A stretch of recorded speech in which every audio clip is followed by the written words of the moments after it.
നമസ്കാരം, ഞാൻ ആദർശ്. എന്റെ UPSC പ്രിപ്പറേഷൻ ജേണിയിൽ കോളേജ് കാലഘട്ടത്തിൽ തന്നെ ചെയ്തിരുന്നെങ്കിൽ നല്ലതായനെ എന്ന് തോന്നിയ ചില കാര്യങ്ങളുണ്ട്. അതിലൊന്നാണ് സ്ട്രക്ചേർഡ് ആയിട്ടുള്ള പത്രം വായന. ഞാൻ സാധാരണയായി പത്രം വായിക്കാൻ 4 മണിക്കൂറൊക്കെ എടുക്കുമായിരുന്നു. പക്ഷേ നമ്മളൊരു UPSC ജേണിയിലേക്ക് വരുമ്പോൾ മാക്സിമം 1 മണിക്കൂറിൽ തന്നെ പത്രം വായിച്ച് തീർക്കേണ്ടതായിട്ടുണ്ട്. അപ്പോൾ അതിലേക്ക് നമുക്ക് ആവശ്യമായ കുറച്ച് കാര്യങ്ങളാണ് സിലബസുമായിട്ടുള്ള ഒരു അണ്ടർസ്റ്റാൻഡിങ്. സിലബസ് നന്നായിട്ട് മനസ്സിലാക്കിയാൽ മാത്രമേ നമ്മുടെ പത്രവും സിലബസുമായിട്ടുള്ള ഒരു മാപ്പിംഗ് നടത്താൻ സാധിക്കുകയുള്ളൂ. അപ്പോൾ ഇത് എനിക്ക് നേരത്തെ തുടങ്ങിയിരുന്നെങ്കിൽ വളരെ നല്ലതായിരുന്നു എന്ന് തോന്നിയിട്ടുണ്ട്. രണ്ടാമത് എനിക്ക് തോന്നിയിട്ടുള്ള കാര്യമാണ് ആൻസർ റൈറ്റിംഗ്. ഞാനൊക്കെ ഒരു ആൻസർ ആദ്യമായിട്ട് എഴുതി തുടങ്ങുമ്പോൾ പാരഗ്രാഫ് വൈസിൽ 1-2 പേജൊക്കെ ഏതൊരു വിധ അണ്ടർസ്റ്റാൻഡിംഗ് ഇല്ലാതെ ഒരു UPSC ആൻസർ എങ്ങനെ എഴുതണമെന്ന് ഒരു വിധത്തിലുള്ള ഒരു അണ്ടർസ്റ്റാൻഡിംഗ് ഇല്ലാതെയാണ് ആൻസർ എഴുതി തുടങ്ങിയത്. എന്നാൽ എനിക്കിപ്പോൾ തോന്നുന്നു അന്നൊരു നല്ലൊരു മെന്ററിന്റെയോ ഒരു ഗൈഡിന്റെയോ സഹായം ഉണ്ടായിരുന്നെങ്കിൽ നല്ല രീതിയിലുള്ള ഒരു ആൻസർ റൈറ്റിംഗ് കോളേജ് കാലഘട്ടത്തിൽ തന്നെ തുടങ്ങാമായിരുന്നു.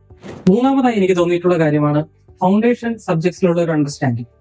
നമ്മൾ PCM ക്ലാസ്സിലേക്ക് ജോയിൻ ചെയ്യുമ്പോൾ UPSCയുടെ ഫൗണ്ടേഷൻ സബ്ജക്ട്സിൽ നല്ലൊരു ക്ലാരിറ്റി ഉണ്ടാക്കുകയാണെങ്കിൽ നമുക്ക് ഈസി ആയിട്ട് UPSC ജേണിയിലേക്ക് കിടക്കാം. ഞാൻ മനസ്സിലാക്കുന്നത് ഐലൻഡിന്റെ പുതിയ ഇഗ്നൈറ്റ് എന്ന പ്രോഗ്രാം ഞാൻ ഈ പറഞ്ഞ ചലഞ്ചസ് എല്ലാം അഡ്രസ് ചെയ്യുമെന്നും കോളേജിൽ പഠിക്കുന്ന കുട്ടികൾക്ക് UPSC ജേണി വളരെ ഈസി ആയിട്ട് അപ്രോച്ചബിളും ആക്സസിബിളും ആക്കുമെന്നാണ്.